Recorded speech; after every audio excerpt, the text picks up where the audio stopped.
আসসালামু আলাইকুম রহমতুল্লাহ। Welcome to mister Araf. আমি আছি আরাফ হোসেন সাইন। আমরা জানি ফরিদপুর সহ বাংলাদেশের বিভিন্ন এলাকায় অত্যন্ত গরম পড়েছে। ইংলিশিতে একটা প্রবাদ বাক্য রয়েছে, give back the forest, take your town, says Rabindranath Tagore. By this line he tries to convince us about the importance of trees.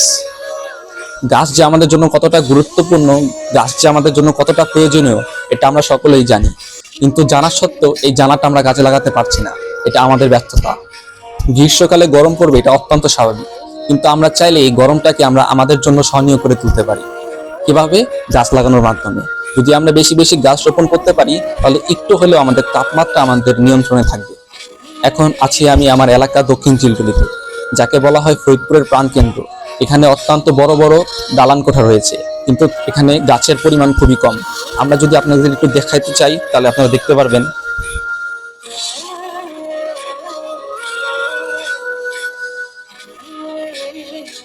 এখানে গাছের সংখ্যা খুবই কম, কিন্তু দালান কোঠা অত্যন্ত অনেক বড় বড় দালান কোঠা রয়েছে।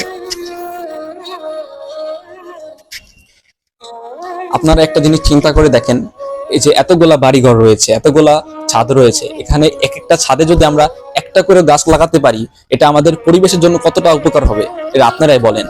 শুধু তাই নয়, আমরা প্রত্যেকটা মানুষ যদি প্রত্যেকটা ছাদে বা প্রত্যেকটা বারান্দাতে একটা করে গাছ লাগাই, এটা আমাদের পরিবেশের জন্য অনেক উপকৃত হবে, আমাদের জন্য অনেক উপকার হবে।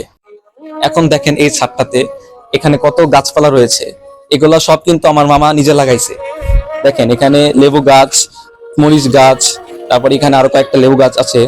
এখানে এমন যদি আমরা প্রত্যেকটা ছাদে এমন অনেকগুলা গাছ লাগাতে পারি, তাহলে আমাদের জন্য অনেক ভালো হবে। দেখতেও কিন্তু সুন্দর লাগে, একেবারে যে খারাপ লাগে তা না।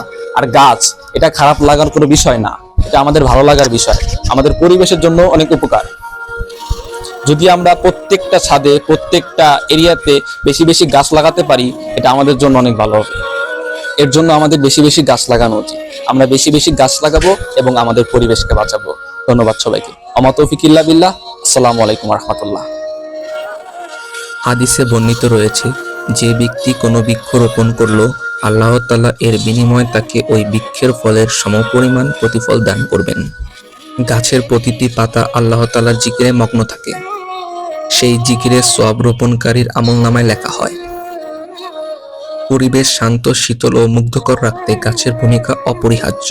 তাই অপ্রয়োজনে বৃক্ষ নিধন করাকে কঠোরভাবে নিষেধ করেছেন প্রিয় নবী সাল্লাল্লাহু আলাইহি ওয়াসাল্লাম। রাসূল সাল্লাল্লাহু আলাইহি ওয়াসাল্লাম বলেছেন, যে ব্যক্তি বিনা প্রয়োজনে গাছ কাটবে, আল্লাহ তার মাথা আগুনের মধ্যে নিক্ষেপ করবেন। সুনানে আবু দাউদ 5241 নং হাদিস।